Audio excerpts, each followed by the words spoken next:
I guess we're on the air. Welcome. Welcome to tonight's version of the Cow Report. I'm your host, Chuck Lee, and with me, as usual, is my Eau Claire political analyst, Dwayne. Glad to have you on the program tonight, Dwayne. Thank you, Chuck. Good to be here. Dwayne Peterson. And boy, oh boy, as usual, do we have a lot to talk about, and tonight is no exception. You know what? If it ain't one thing, it's another here in town and around the world. That's for sure. And things are really heating up over there in that little country called Chechnya that broke away and supposedly got independence from Russia.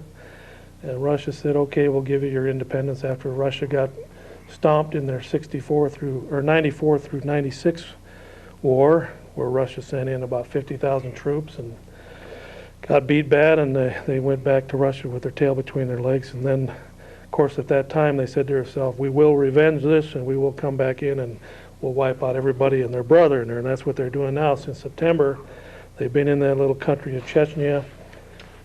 The capital of Chechnya was a town called Grozny. It had 400,000 people before the war started in September. Now there's about 200 people left and about 150 rebels still fighting.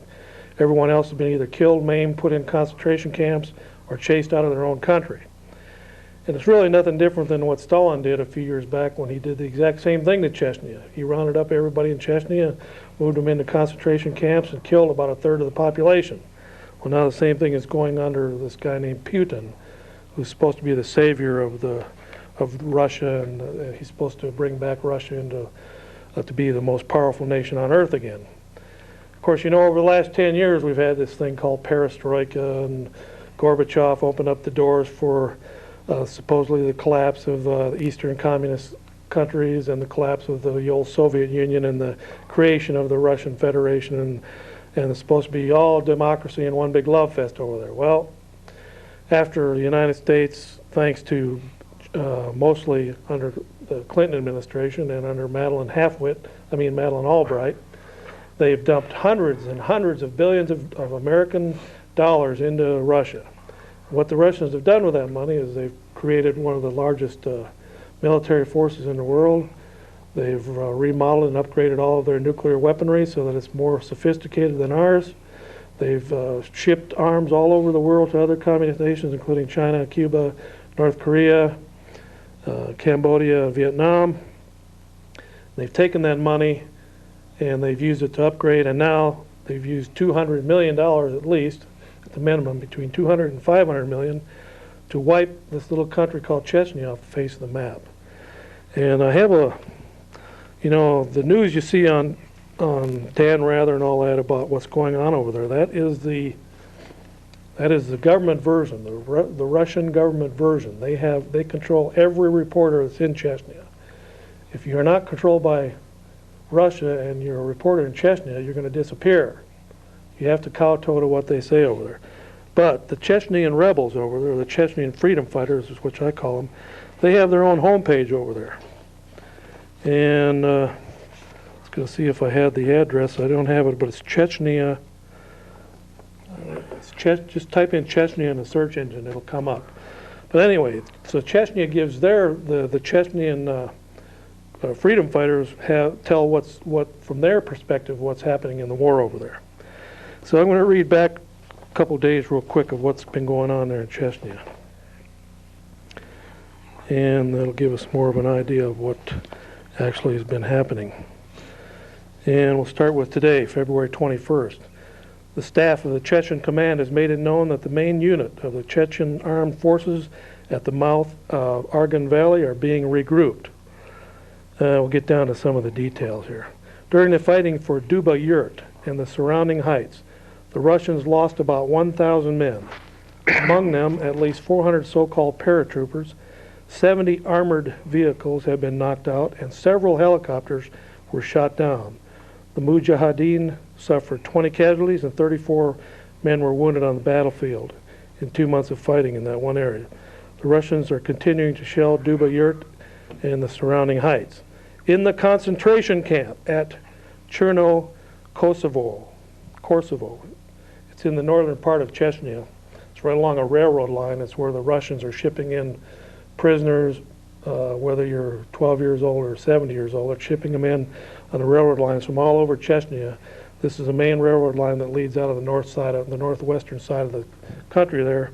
Right on that railroad door, they have a concentration camp at Cherno Kosovo. 1,700 people have been shot or maimed, among them 60 children. The Public Prosecutor's Office of the Chechen Republic is continuing its investigations. From February 10th to 15th, 37 people were shot in the concentration camp, and at least 40 prisoners died because of beatings and torture. Inmates of the concentration camp continue to report brutal torture and tormenting. The favorite method of the Russian sadists is to beat their victims with hammers and iron rods. And one of the things that the Russians are known for doing, and they're going to use the same tactics against us if we ever go to war with them, is when they get you in captivity, they take a fairly good-sized ball-peen hammer or sledgehammer, and they hit you in the spine with it. What it does is knocks a couple vertebrae out, and if it doesn't automatically paralyze you, it cripples you so bad you can't even straighten up. And what they're doing that with pretty much everyone from age 15 to 60, the males that they get a hold of. They're doing that to them. And then they send them on their way to the welfare or the refugee camps if they're lucky. So they're taking these rods and they'll hit you in the back with it a couple times. If they don't break your spine, they do enough damage that you'll be crippled for the rest of your life. Okay, people are being tortured to death by ramming up to 200 empty submachine gun cartridges into their bodies, and you can guess how they're doing that. Oh, yeah. So they ram those up there to the point where you die from the complications of something like that happening. The public rape of corpses of prisoners is a common practice. In other words, what they do is after they've killed a male or a female, they'll bring them out in the courtyard so all the other prisoners that are being held there can see what's going on, and then they'll publicly rape that corpse, whether it's male or female. And of course, if you're sitting in a cell, you know that you're probably going to be next, or the same thing's going to happen to you. So can you imagine the terror that runs through the people that are being held there? The guards also cut off the hands and feet of their victims in special torture chambers. The victims usually die because of loss of blood. About 60 children, ranging from age 10 to 13 years of age, are said to have been beaten to death.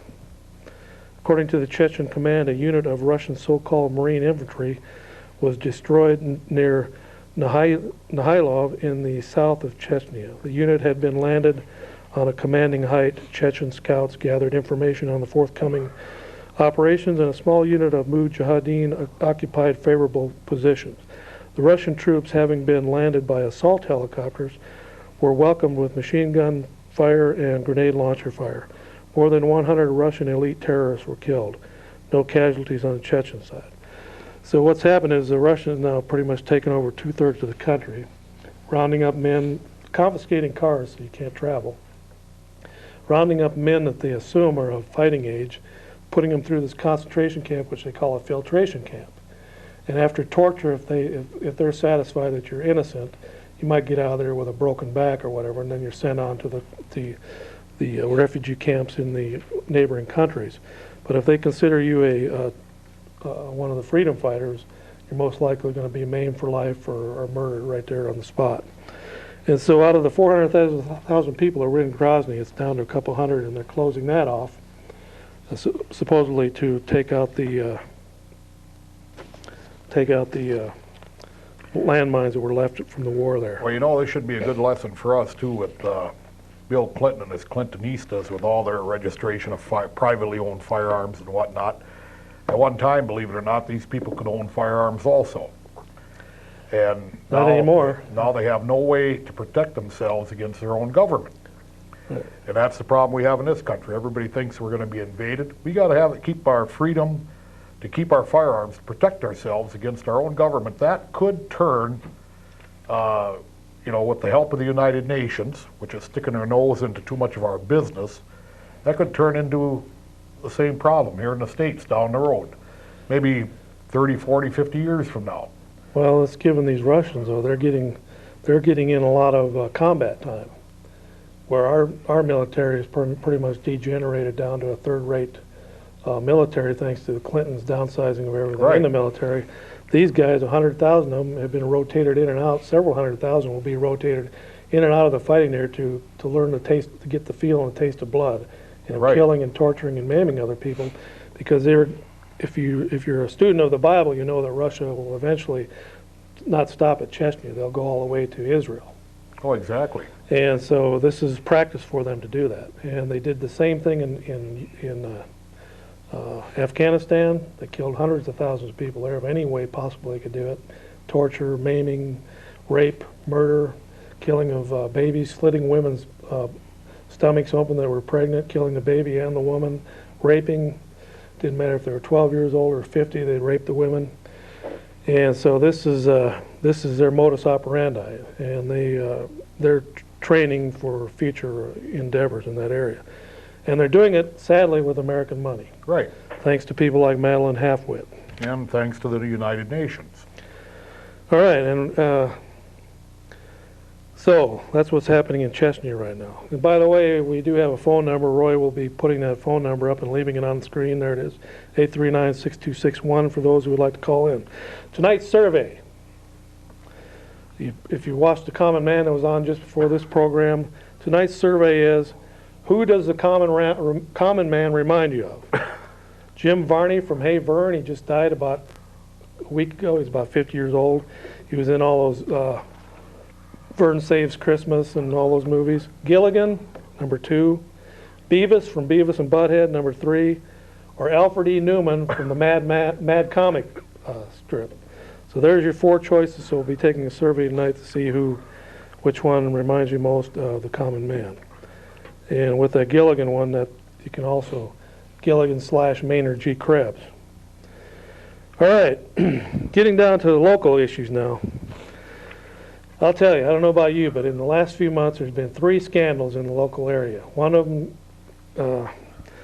with Mihailov from the city council, the second one from the chief of police, the fire chief over in Altoona, and the third one just recently, back on February 8th, I think I got the newspaper on that, is with a local law enforcement city policeman that got caught with his hand in the till.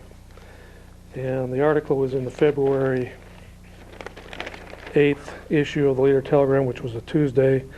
The article starts out, referrals lead to suspension. Eau Claire officer favored 2 towing companies, investigator says. And the article was written by Christina T. O'Brien, Leader Telegram staff. And from my contacts with the Leader Telegram, from what I understand, the Eau Claire City Attorney's Office is stonewalling on giving out the name of that policeman that was taking these kickbacks from a couple of wrecker services in town. But the thing is I want to talk about tonight is I'd like to have people call in if anyone knows the name of that officer, or if anyone else has any other stories about kickbacks from local police where they're on the take, or anything else about our local police authorities, whether it's the county sheriffs or the Eau Claire City Council. Now I can relate a story before we take calls. I guess we already got some calls. The dials are lit up already. I can relate a story personally in this same area of wrecker service. What happens is there's supposedly a rotation of wreckers in town. When there's a wreck, whether it's out on I-50, I-94, or if it's out in the country somewhere in the county, or if it's in the city of Eau Claire, city of Altoona, there's a rotation. You call the dispatcher, and the dispatcher looks on the list and says, okay, John X wrecking service is next on the list. We'll call him and he'll come down and clean up the mess from a wreck. So then they're supposed to rotate up and down that list. They actually go down and then they start over and go down, but you have to belong to the wrecker association to be in that rotation. If you're an independent wrecker, which several people are in the area, they are not on that list, so lo and behold, they never get called, which is discrimination in itself there. So if you want to pay the wrecker association dues, you get on that list, and then supposedly it's supposed to be fair from that point on. Everyone has a fair chance to be called to go out and clean up the mess from a wreck or a stalled car or whatever. So what happened here with this local city policeman is he was carrying around a cell phone from one of the local wrecker services. And when he was on duty and there was a wreck, he would whip out his cell phone and call directly to that wrecker that was in the conspiracy with him, and call them up and say, hey, we got a wreck down here, come on down. So what he was doing was bypassing the rules that were set up to call a dispatcher. He wasn't calling dispatcher, he would call his local buddy with the cell phone provided by that wrecker. Now if that ain't crooked, that would be like, giving you an example, say there's a wreck and I'm a city cop and I've got one of them cell phones from one of the local lawyers. And there's a wreck, and so I call this lawyer up and say, hey, you better get down here, there's been a wreck, and if you get down here right now, you got some business. You can find out what happened right then, and it looks like there might be a lawsuit involved, so you come on down here too. And cutting out all the other lawyers in town, bypassing them by me pulling out my little private cell phone, which is paid for by another lawyer, or in this case by a certain wrecker service, which they do name in the article. The name of the wrecker services were, well, Ken Vance Motors has been implicated in this scandal. Also Mickelson,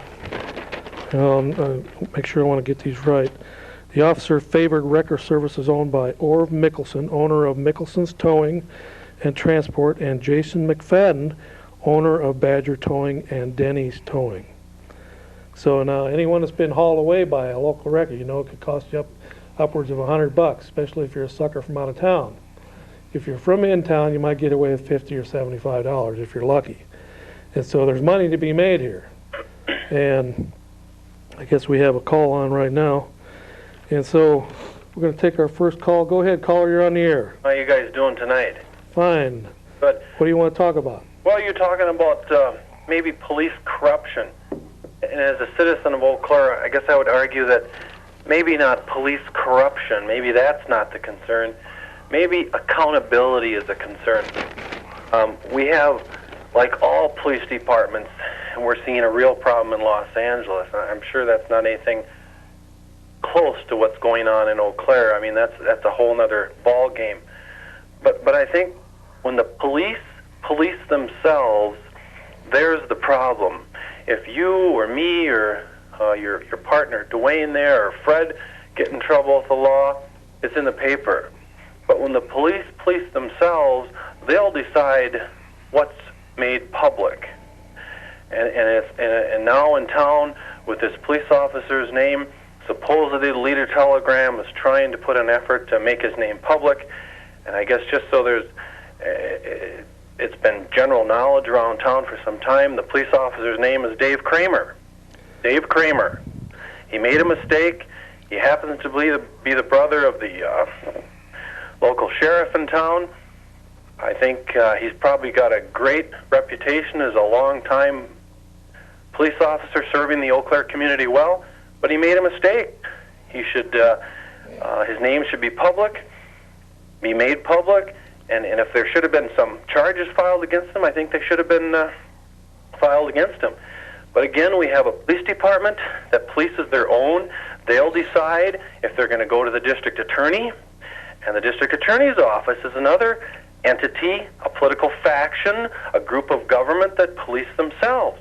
Our local district attorney, Ray Pellrine, has disciplinary action against him in his professional legal file, along with his assistant, Rich White. Those things aren't made public. But remember, District Attorney Ray Pellrine is an elected official. Of course, he's never been in an election, I don't think. He was appointed by the governor to fill a vacancy. But he should be accountable. His professional conduct record should be made public. Well, caller, you saw that you've done something that the Leader Telegram hasn't been able to do, and that's name the name of the policeman. And I won't ask you what your source is, but we'll just assume that for discussion tonight that is who it is, and you're saying it's the brother of the county sheriff. Now, that kind of fits into the way this article reads. It came out February 8th, and from what I understand, the Leader Telegram, they're going to have a follow-up article. Christine O'Brien attended a Wrecker Association meeting. She has a Freedom of Information request into the city attorneys or the city to reveal the name of this officer. But the thing is that what I was going to say earlier is friend of mine who owns a wrecker service, he's one of the independent wreckers in the area. I know this when I read this article, it didn't surprise me because he was telling me about some things that were happening 5, 6, 7 years ago. And what he said once was the former sheriff, That'd be Hewitt. Hewitt walked up to him, and this wrecker guy threatened to expose what was going on in the showing favoritism to certain wreckers. Hewitt walked up to him and poked him in the chest and said, "Either be quiet or I'll make sure that I get you." And it was a personal physical threat against this wrecker. He poked him in the chest and told him to shut up or he'd get him.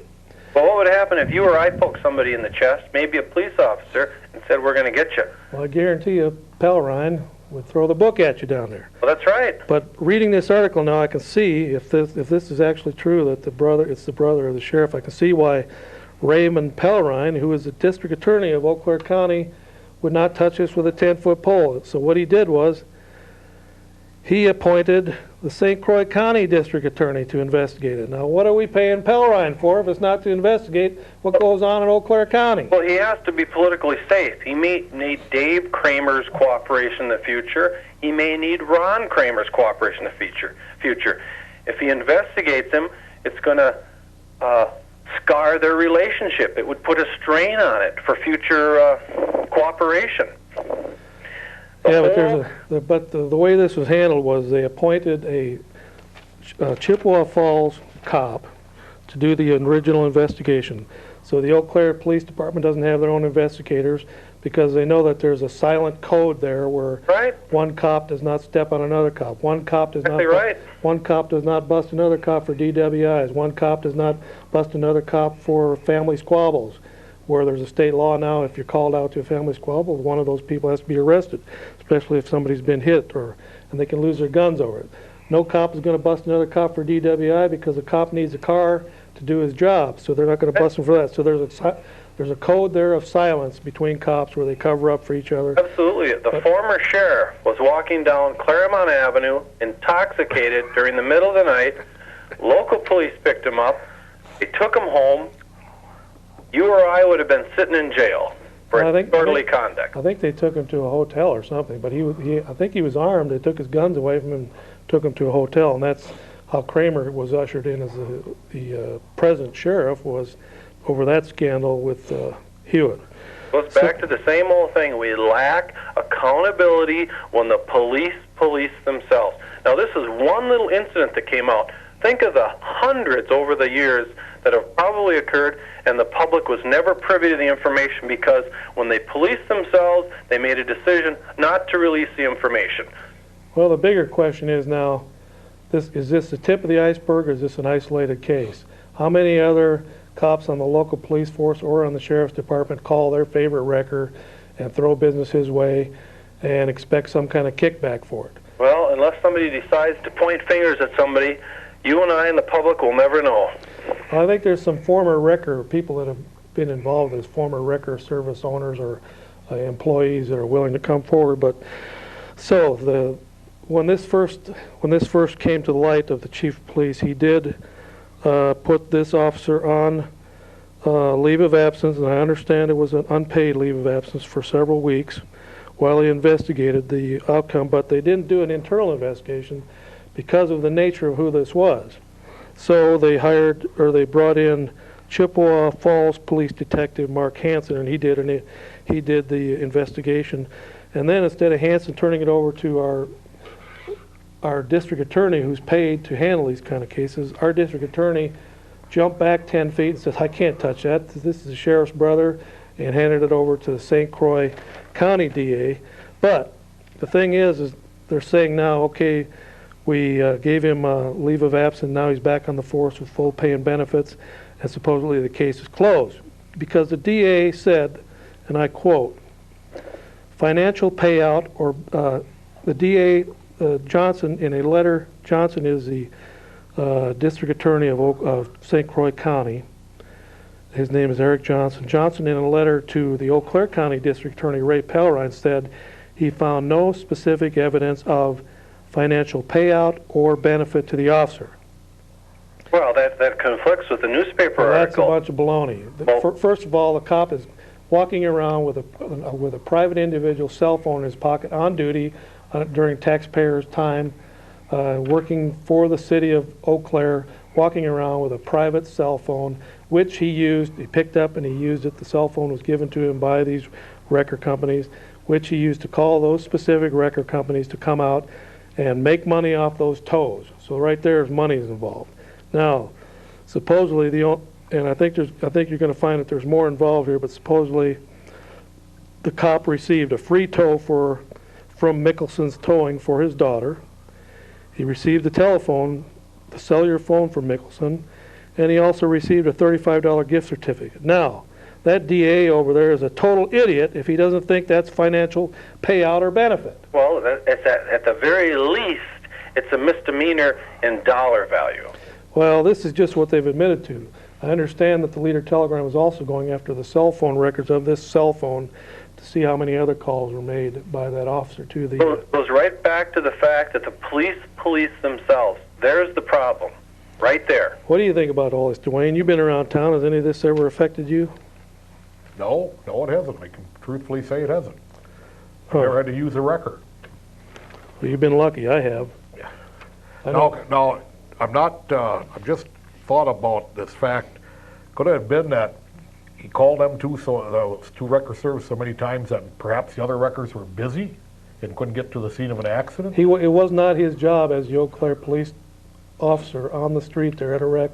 It wasn't his job to do that. He was to call the dispatcher. The dispatcher goes down the list of the Tower Association towing companies in town. Goes down the list. They see on there who's next to be called. Then the dispatcher makes a call. This here cell phone bypassed that whole process, and the cop picked up the phone and he called these guys all. So then there is no doubt whatsoever that he Right, was it's violating kickbacks. the whole code of It's kickbacks, there's money involved, the officer should be fired, and there should be charges filed against him. But this is a pattern of what's been going on in Eau Claire County lately. All the charges against Mihailov, and I've got a list here of the charges again, I can read them again, it's a pretty lengthy list, that Dennis Berry charged him with unethical practices as being on the city council, and the fire chief over in Altoona. There's a whole big scandal going on over there, and that was pretty much swept under the rug, and some reprimands were put in his file, but and according to some of the city council members over there in Altoona, there should have been some criminal charges filed against the Eau Claire fire or the Altoona fire chief. But all of a sudden here we got 3 scandals, all 3 of them been swept under the rug, and supposedly that's the end of it. But I don't think that should be the end of it. I think now they should bring in a special prosecutor, special investigator to investigate not only the city police department, to see if there's any other cops who are doing this, investigate the sheriff's department to see if any of the sheriff's deputies are still doing it, and also investigate Pal Ryan's office to see why he was afraid to touch this, and he pushed it off on another district attorney. So, Chuck, I'll just make one more comment and then get off the air so somebody else can call. But if he didn't do anything wrong, why would he have been put on a 30-day suspension? He may be a nice officer with a great track record and a great civil service reputation with the public, but if he didn't do anything wrong, he shouldn't have been put on suspension. And did he gain or not? It should be a simple question for the district attorney to decide. Did he break the law? Did he gain? Was it a misdemeanor? It shouldn't be this gray area. They've colored this whole thing gray, and they're saying, well, we really don't think he did anything wrong. We're going to put him on a 30-day suspension, but we don't think he did anything wrong. It's just silly, the judgment that was used in this whole case. But I'll get off and let somebody else call. well, thanks for your input, and I'm not going to put you on the spot to ask you how you found out this guy's name, because the Leader Telegram has been stonewalled on that. Yeah, I just don't... I do happen to know, though, from talking to the Leader Telegram, and I won't put a specific reporter on the spot, but they have told me confidentially that it is the same person as Dave Kramer. So evidently, the name is out there silently going around with certain people know the name, but the Eau Claire city of Eau Claire is stonewalling, and the police department is stonewalling, and to a certain extent Pal Ryan and the district attorney over in St. Croix Falls are helping to keep this covered up. They're just waiting for the day for the public, so the public will forget this. They want it to go by. But I'll get off the air and let somebody else call. Hopefully they'll talk about accountability in our police department. All right, well, thanks for calling in. Well, that was a brave caller there. I'm glad he brought it out instead of me, because the heat's on now. I guess. Of course, you don't want to hang around down there at the cop bar now. No. But I no. guarantee you, cops go out of that cop bar down there drunk. Oh, I'm sure they do. And once in a while they might get stopped by a fellow cop, but they're not going to drag them through the DWI process and charge them $1,000, make them go through the schooling and all that stuff, because their driving is their livelihood. So there's a double standard here in Eau Claire, and hopefully this is it.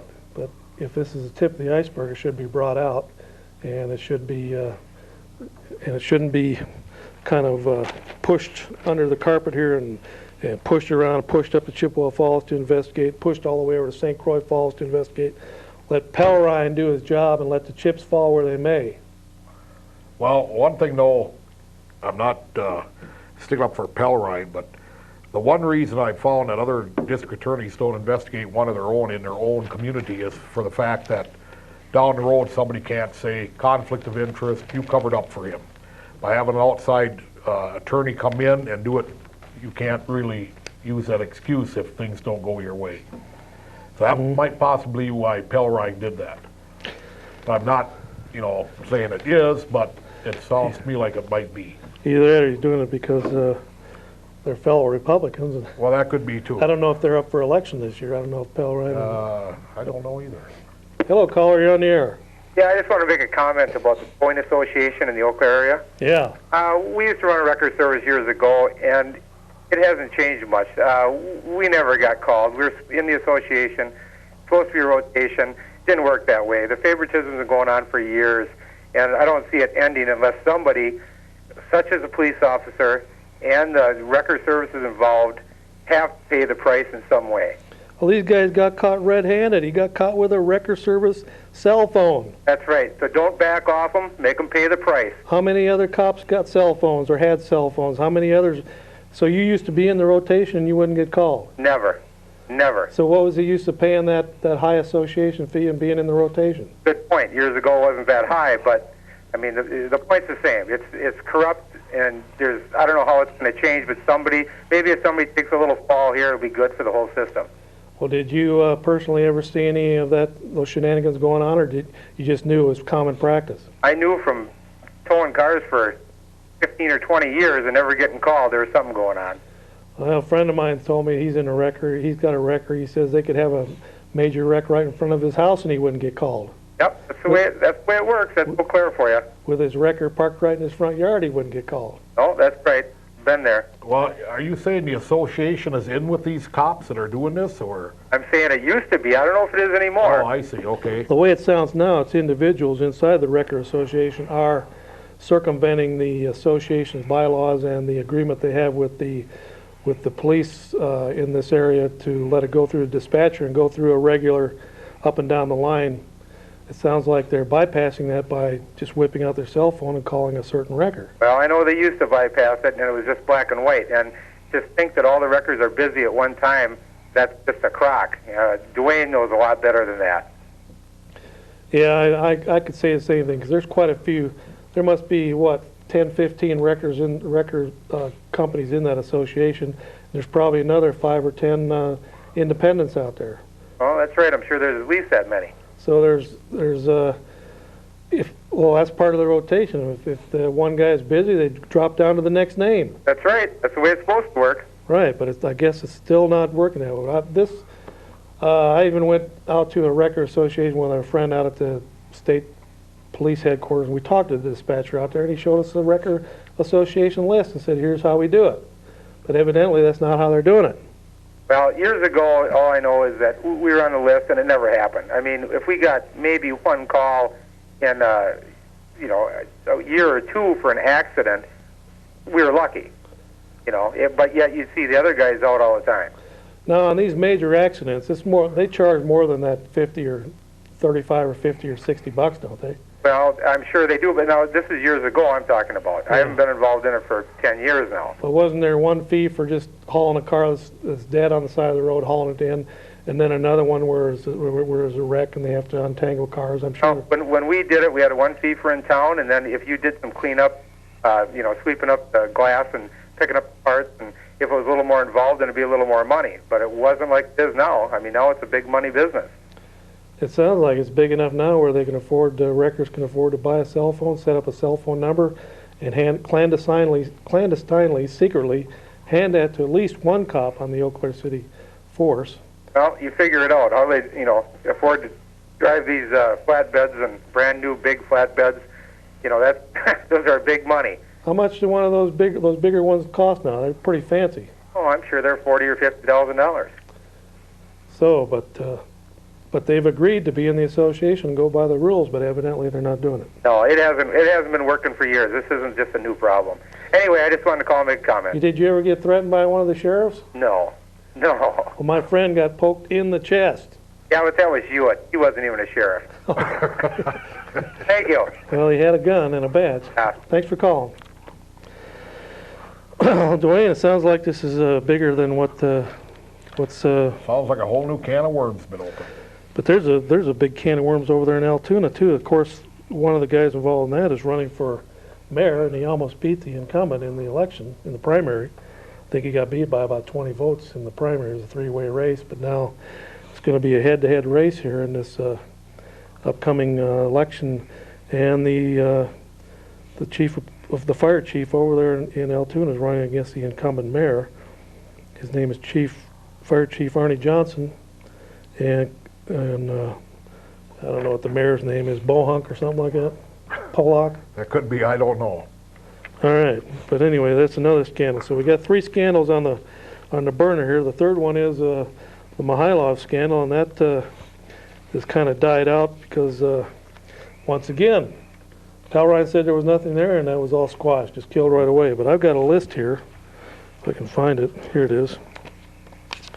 I've got a list here of 2 pages, 6 different charges against Mihailov, who's on the city council, talking about where he had certain information or inside information that helped him get business for the bank that he is a major partner in.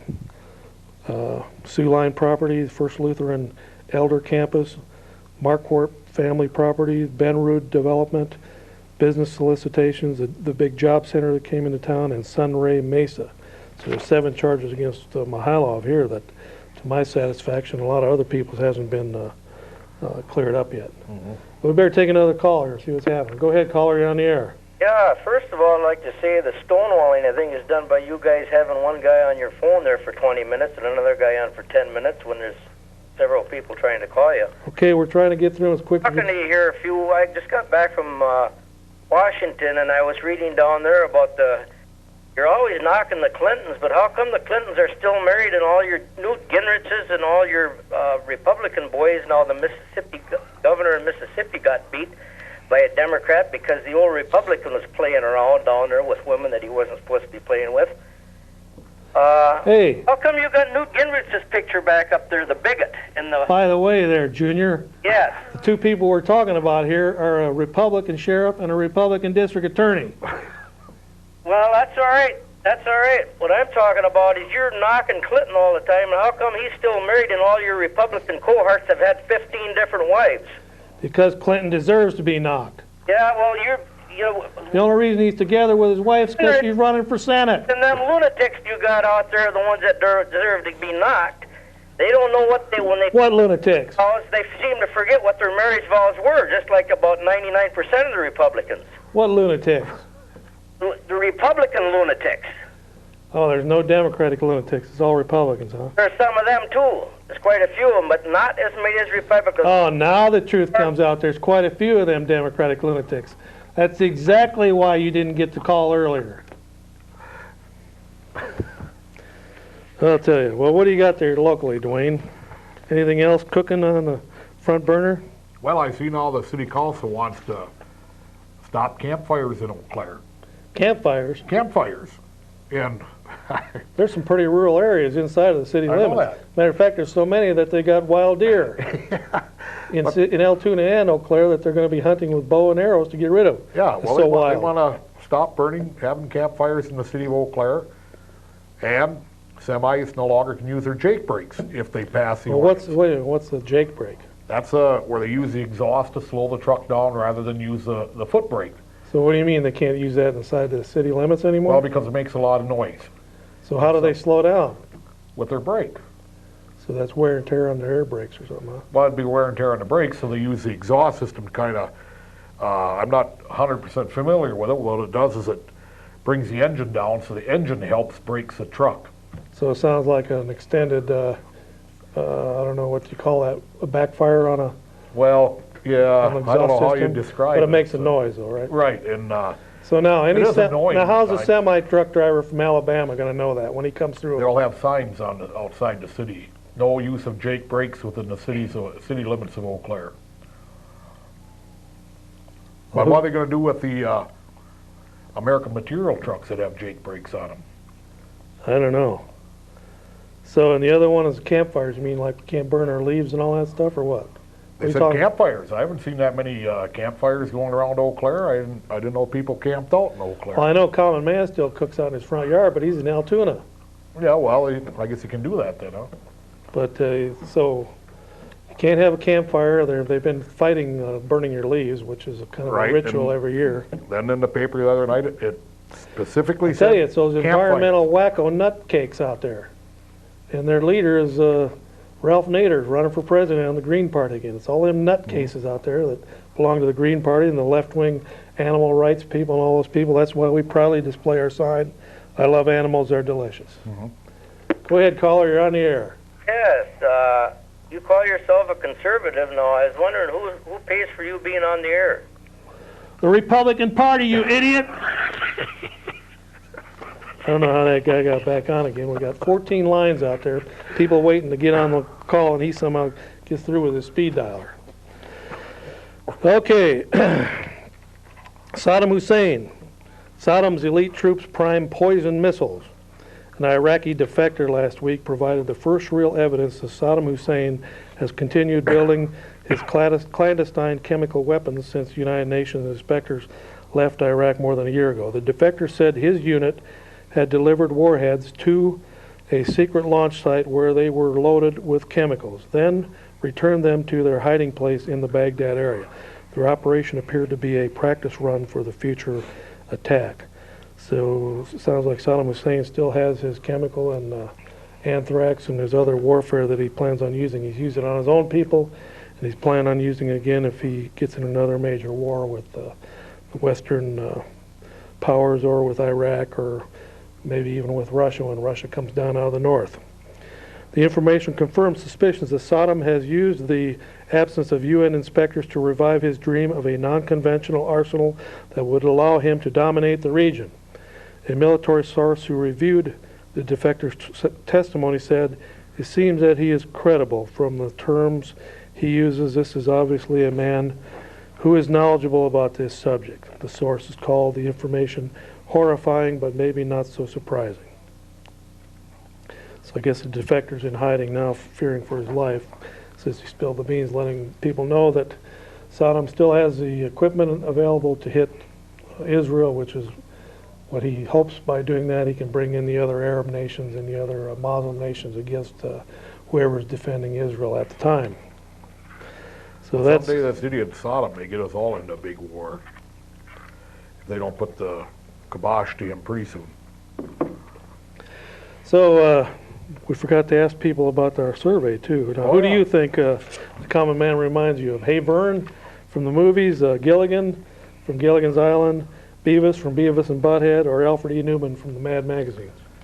Well, I've often thought that he reminds me of that Ernest guy. Ernest, You know, yeah, that poor Vern, hey actor Vern. Is that Jim- his name? Is that Jim his Varney, name? yeah. That's his Yeah, name. Ernest. Ernest, The poor guy died recently. yeah. Well, Okay, he that's kinda one. reminds me of him. That's one for Vern. I mean, his character, Yep. you know. Okay, we got a call coming in here. We better take it right now. Go ahead, caller. You're on the air. Yes, I was wondering if you ever found out the difference between a milk cow and a beef cow. How did you get on again? Do you work here? Do you work for public access or for the city? Which one is it? Both. All right. Okay, evidently our bevy of beautiful broads and they're getting confused on who they're supposed to let through for the next call. Okay, did you watch that movie the other night, To Marry a Multimillionaire? No. Boy, what a joke. I'm surprised that the National Organization of Women and every other feminist group didn't rise up in arms. 50 women around the country said they'd marry this guy if he actually was a multimillionaire. Now his mother and other people, friends of his, say that he was a comic on the West Coast there, and they didn't know he was a millionaire, and they'd known him for years. But anyway, what it was is these 50 women vied to get married to this guy on live TV on the Fox network about a week ago. And so it got down to the finalists, 5 women. They wore swimming suits. They put on wedding gowns. He got it down to 5 women. Then he picked the one that he wanted. And then they were married right there on stage. 2 total strangers were married. And the only reason she married him is because he's a multimillionaire. She didn't even get to see his face till 2 minutes before they were married. So now it says Fox TV has canceled the rebroadcast of its highly rated Who Wants to Marry a Multimillionaire after learning that the groom was once accused of hitting and threatening to kill a former girlfriend. The move comes after Fox executives held a series of heated telecommunications early Saturday night in Los Angeles. We've got to pull a rerun and we've got to scrap plans to do another one of these, demanded a senior Fox executive over the objections of others involved in decision-making at the network. This comes from the Drudge Report on the internet. Well, that's what I've been saying for a long time is Hollywood writers can't come up with any new ideas. That's why you've got a remake of the Brady Bunch and all these remakes of all these old films updated like... Oh, don't get me started on the Brady Bunch. Is this a new call, Roy, or are you giving me the same guy again? Go ahead, caller, you're on the air. Yeah, I have a question about, you just mentioned something about the environmental issues, and I was wondering if you're aware that those same environmental people that you just spoke about are the ones that are cleaning up the Chip River and the air around the city. I mean, those are the same people that are keeping your city clean, so... Who said the Chippewa River was polluted? Oh, come on. Are you kidding? If you're going to clean it up, you're going to have to shut down the paper mills. Oh, good. Well, I mean, it used to be much more dirty than it was right now, wasn't it? The sewers dumped... Have you ever ate the fish out of there? They're delicious. What'd you say? The fish in the Chippewa River are delicious. Oh, you must have the highest mercury level in your body. Like this. You must be like a thermometer. Do your eyes roll up in your head when it gets warm outside too, or what? They might. So what's this about cleaning up the air? How have you cleaned up the air in Eau Claire? How do you clean up the air in Eau Claire? The EPA regulations. It's like they did with the Chip River. The sewers dump into the Chip River that they made had to axe those. Had to go through filtering processes. I mean, what, 5 years ago? The rivers are going to stay polluted as long as you have paper mills along there dumping dioxin and everything else in there. Exactly, which is the reason you need the EPA. Well, then you haven't shut down the paper mills, so they're still dumping dioxin. No, you don't. You get more jobs. You get more jobs from the EPA than you do from the. I mean, add that many more jobs into it. And by the way, NSP and these other companies have these dams along these rivers. That's publicly owned. Those rivers are owned by everybody. And they're the ones that are So why is low. NSP charging me a couple $100 a month to pay for the electricity generated from those dams that come from free water? Imagine what it would be if they didn't have those dams. How much more expensive it would be. Imagine how it'd be if we put double the amount of dams on there and let some other people get in on this monopoly. Boy, I'll tell you. Okay, here's one for the idiot column. This comes from the Sunday Times out of London. Cell fusion paves the way for gays to have children. Researchers are planning to create the first primate with 3 parents, paving the way for gay couples to have children who carry both partners' genes, writes Jonathan Leakey. The research involves creating 2 embryos and then fusing them to create an individual made up of the 2 types of cells.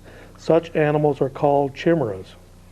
The technique has been widely applied to mice and other species, but has never been before tried on primates, which humans are part of the primate group. American reproductive scientists at the Oregon Regional Primate Research Center believe that such research is necessary because of the medical insights it will give into the way different areas of an embryo develop into parts of the body. Such knowledge would be particularly useful in applying embryonic stem cell therapy, a technology that could offer a cure for killer diseases ranging from diabetes to Parkinson's and Alzheimer's. So you notice these engineers who are messing with what God created, and they're engineering. You know, God created man, and man has been trying to create man ever since, trying to copy what God did. So this is getting pretty close to doing that right now. But they always throw in saying that this is going to be so wonderful for stem cell research and for Parkinson's, diabetes, and Alzheimer's. That's the way to get away with that stuff, by throwing those in and saying it's going to cure all those. It's still messing with God's creation there. So it's going to say that two homosexual men, or two of any men, they're going to take cells from each one of them, fuse it together, and then probably plant it in an embryo of a pig or a female or whatever, and then she'll give birth to it. And they're going to say that's going to be an offspring. But I'll tell you, they're messing with God. Yes, they are. And I just saw last night on 60 Minutes where they were using pig livers to keep people alive. And the Bible in the Old Testament, for those Jews and Muslims who use the Old Testament, they will not touch anything to do with the swine. And that's how we got swine flu, is jumped over species from the pig over to the humans. But tell you, we're dabbling with areas that God doesn't want us to. Go ahead, caller, you're on the air.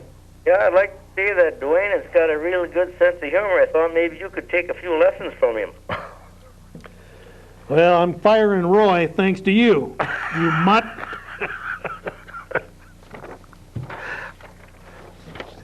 He gets back on, doesn't he? Because Roy's letting him back on. Okay, China is ready to fight with the United States over Taiwan. This right now in the Chinese New Year, this year around, every year they have an animal that they go by. The Chinese New Year is, this year is the Year of the Dragon. Right. Which is a symbol for China. And so China now says they're ready to fight the United States over Taiwan. And I know Bush and Clinton have both said that they would back Taiwan if push came to shove. And we probably eventually will have a war with China. It's not going to be pretty. China's got 1.2 billion people. They can field a 100 million man army right now. Ask any Korean veteran that fought the Chinese in the Korean War when they saw them coming over the hills like ants, some of them carrying sticks, mowed them down with machine guns, and a whole new line would come right behind them. And it got so the piles were 8-10 feet tall of bodies of Chinese. And they almost pushed us into the ocean down there in South Korea before we turned the tide. Well, imagine 100 million of them sweeping westward through India and then towards the Middle East, where they eventually will come, the kings out of the East with their 100 million man army. Well, this could be the trigger point here, is Taiwan. In the future freedom of Taiwan, China says that Taiwan is not a nation, it's part of China. They want it back. And they have came up with, China is ready to engage in war and even nuclear conflict with the United States should fighting break out over Taiwan. Der Spiegel magazine reports on the basis of a supposedly secret Chinese file. And this comes out of the Straits Times of Asia. It's a Far Eastern internet news magazine. Document number 65, allegedly produced by the military subcommittee of the Chinese Community Party's Central Committee, discussed the possible course of a war over the disputed island claimed by China. We would have to make a military intervention as early as possible before the American troops are fully operational, according to the document. So what they will do is they'll swarm in there and take over the island and then defend it and go to the brink or over the brink and go into nuclear warfare to defend Taiwan, because they have always considered Taiwan theirs. And for the older people in the audience, you remember that Taiwan was created, they used to call it Formosa. Yep. And what it was is Chiang Kai-shek and his troops, when he got driven out of China by Chairman Mao, they fled to Taiwan and set up a new government there. And for several years, I think Taiwan was represented in the United Nations. And then Taiwan was kicked out and Red China was given their seat. Okay, go ahead, caller, you're on the air. Do you think drugs should be legalized? Drugs should be legalized. Some of them already are. You can go down to the drugstore and get them if you have a doctor's prescription. No, I'm talking like marijuana and stuff like that. What do you think about that, Dwayne? Yes, I do. 60%, I just looked this up over the weekend on the internet. Really? 60% of the people in the federal prison system, which, by the way, there are 10,000 females now in the federal prison system behind bars. There's something like 160 or 150,000 total. 60% of those are in prison because of drugs, mostly marijuana and whatever reason. 60%. That's striking. So, what I've talked about is ways of changing the laws on that to where they could alleviate the prison population overcrowding by letting loose a lot of those, which, by the way, I think is something like 30% are in minimum security, which means no fences, no guards with guns. Basically, they're just farm camps, or they're have bracelets on their ankles or whatever, but they're very minimum. Those 30% could be emptied right out right now. 30% of that 150,000 would alleviate the overcrowding in the federal system. Yeah. Now, if the same thing carries down into the states, where there's 1.9 million people behind bars right tonight as we speak, and roughly probably about 10% of those are female.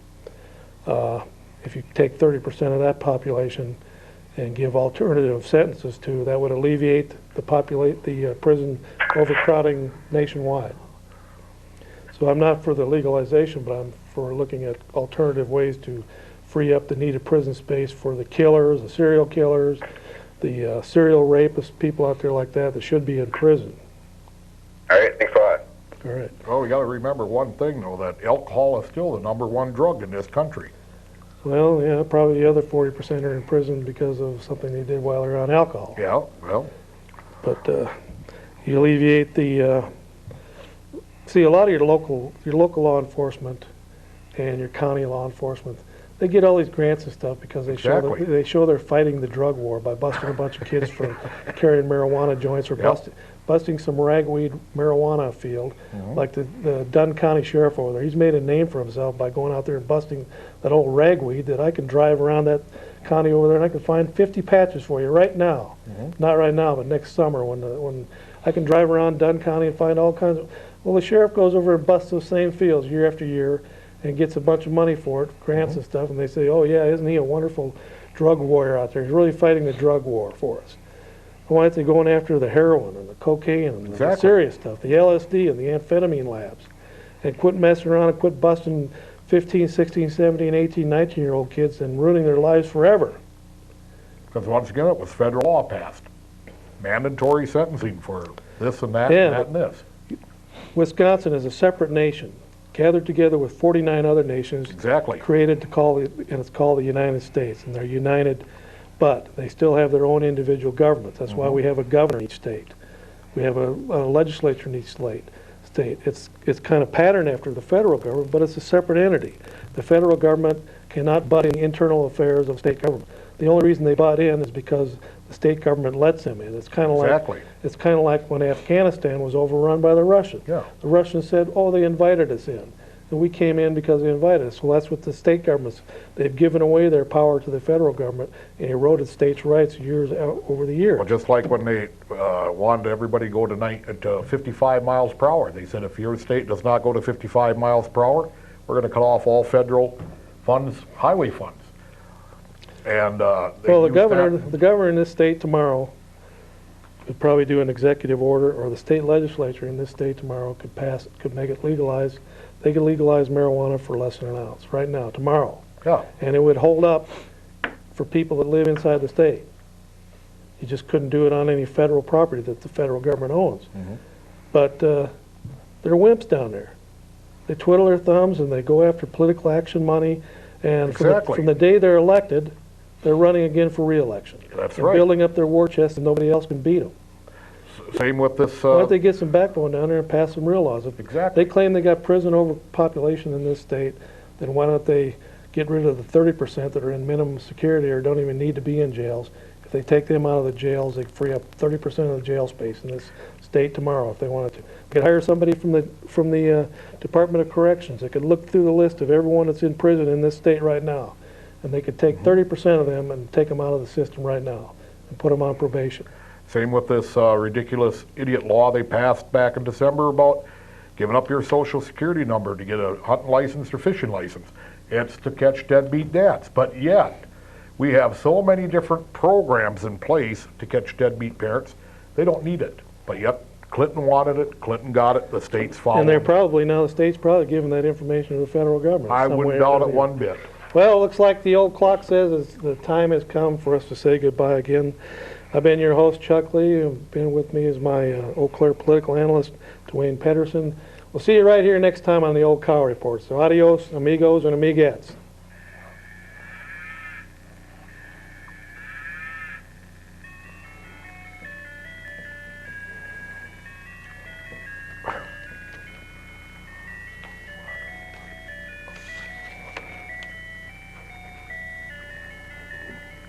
And if you'd ask me now, I'd say I was better at the start.